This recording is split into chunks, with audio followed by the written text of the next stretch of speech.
It takes a brave soul to switch from red to blue in Manchester at the best of times, but of those that have crossed the divide, no one has done so with the same level of drama as Carlos Tevez.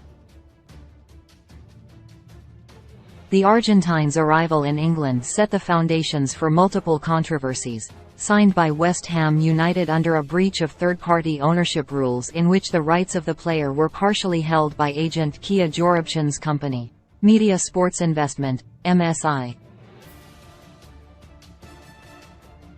The Hammers were fined £5.5 million but managed to avoid a points deduction before escaping relegation by the skin of their teeth. In hindsight, that should have been a red flag for those at Manchester United. Where Tevez goes, drama follows. Warnings were not heeded and United made their move a year later, again with the shadow of ownership rights hanging over discussions to the point in which Joorabchian issued West Ham with a High Court writ. In the end, his MSI company paid the Hammers £2 million and Tevez joined the Reds on a 2-year loan. That deal was confirmed in August 2007, and by the end of November, the striker had bagged 5 goals in red and been hugely impressive as part of the attacking trio that also included Cristiano Ronaldo and Wayne Rooney. Such was Tevez's impact that Ferguson felt confident enough to confirm a fee had already been put in place for a permanent deal, 3 months into a 2-year loan. "There is no question about his long-term future here," the Scot said back in 2007. David Gill has spoken to his agent and told him we are very happy with him. The fee is in place. "I won't tell you what it is, but it is still cheap. I want to make this happen.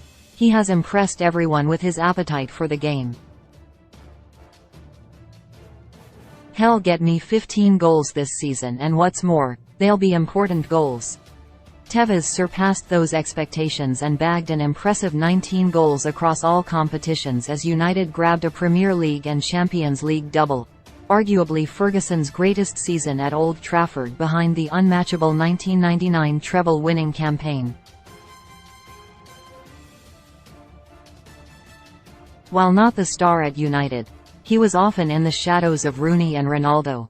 Tevez was steadily becoming a much-loved figure at Old Trafford for his work rate and the knack of popping up when it mattered most. Summer 2008 was the turning point for the Argentine's United career, more specifically the signing of Dimitar Berbatov. The Bulgarian arrived from Tottenham for a little over £30 million, bringing with him a craft that complemented Rooney and Ronaldo better than Tevez's guile. Appearances were reduced for the 2008-2009 season, with Tevez playing the least of United's attacking quartet. Problems with the forward's attitude started to surface and were noticed by his teammates. "What annoyed me about Tevez was that he downed tools in his second season," former Reds captain Gary Neville told The Football Show in 2020. "He started sitting on the treatment table, started coming out late for training, started messing around. He was playing the club and I couldn't stand that, particularly being how I was at the time, which was a ferocious Manchester United person who never thought of anything else in my life, only United every single day. I understood that he had circumstances, but his people were in his ear all the time and he was so led by his people. It was always going to come to an end like it did. I felt disappointed that, as a professional, he didn't act the right way. The problem that I had with Tevez wasn't that he went to play for Manchester City. That wasn't the main issue for me. It was the way it played out in those last few months. I didn't like it. Teva's anger at being ousted reached a head at the end of the 2008-2009 campaign, with the forward rejecting a 5-year contract offer. Frustration was growing as minutes reduced, and then Sheikh Mansour offered him a starring role across town. I didn't have to think about it too much because I was angry with Ferguson, Tevez explained to ESPN some time after the saga.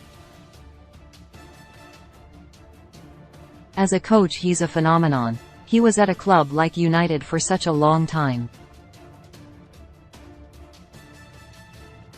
But I had a situation with him. He told me, "We're going to buy you, but I'm going to bring Dimitar Berbatov. Don't worry, I'm going to bring him to compete with you. But we're going to talk to your agent to agree on the contract and the transfer." But they didn't call my agent, nothing. Time was passing. They started to want to lower my price. I was performing every time I came on and people started to shout my name. It was a year-long process of eating it up. United still had a Champions League final meeting with Barcelona to prepare for, with Ferguson's men looking to land back-to-back European titles. Inexplicably, it was before that trip to Rome that Tevez told his manager of the decision to leave and join City. After starting on the bench, the Argentine was substituted on at halftime but unable to make an impact as Barcelona cruised to a 2-0 win. I had more or less agreed with the Sheikh that after the game, I would take a private plane, go with my family to Abu Dhabi to meet him and to settle the contract with City, all before the final with United, Tevez added. It was like a dagger for him, Ferguson. And for me too, because I loved United. But for me he didn't deliver all year, he made me suffer. It hurt me a lot, because I loved United. I loved playing at Old Trafford. For me it was like the Bombonera, it gave me that feeling. Then the Sheikh came. They told me they wanted me to be the flag bearer of City. He presented me with the project of what the club is today and that's it. Tevez's move to the Etihad was confirmed on 14 July 2009, with the Blues commissioning the infamous Welcome to Manchester billboard with Tevez in the background at the top of Deansgate. Ferguson usually remained tight-lipped on the Tevez saga, concentrating instead on his own players and continuing to challenge for the title. But the sign clearly irked the Scot, who felt compelled to comment. "The billboard in Manchester is just City all over, isn't it?" Ferguson said at the time. "They are a small club with a small mentality and all they can talk about is Manchester United. That's all they've done and they can't get away from it. The poster is a stupid thing using Tevez in that way and they've shown an arrogance which does them no favors. It's clear that it's a go at us because they think taking Tevez away from Manchester United is a triumph.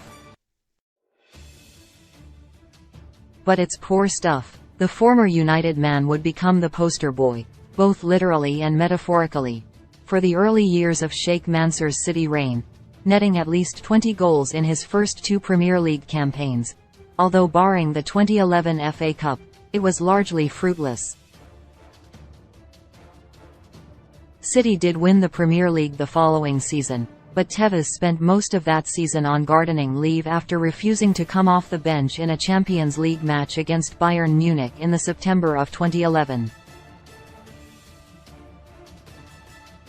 The Argentine returned in March and managed just 4 league goals, but he was on hand at the trophy parade to add more fuel to the fire between himself and United. During the open-top bus celebration running its way through Manchester, Tevez took hold of a sign from the crowd that read R.I.P. Fergie on a gravestone, holding it aloft and smiling as the bus drove on. The sign was thought to be a reference to Ferguson's response 3 years prior when asked if United would ever be underdogs against City. "Not in my lifetime," he said. Such was the distaste that City apologized to Ferguson and criticized Tevez for what they described as a significant error of judgment. Tevez also apologized in the aftermath, later saying, "I got carried away in the excitement of the moment and I certainly didn't mean any disrespect to Sir Alex Ferguson, who I admire as a man and a manager." As with his attitude towards the end of his spell at Old Trafford, Tevez's lack of class in brandishing the sign caught the attention of the United squad, specifically Patrice Evra, who labelled his former teammate disrespectful. "I was very surprised by Carlos Tevez's attitude against Sir Alex Ferguson," the former Reds left-back said. "I am not sure how the manager feels about it, but I am sure he won't be impressed. It's disrespectful."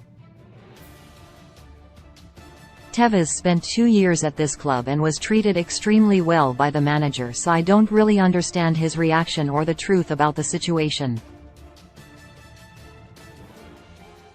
Tevez is an adult, he plays for another club and is responsible for his own actions.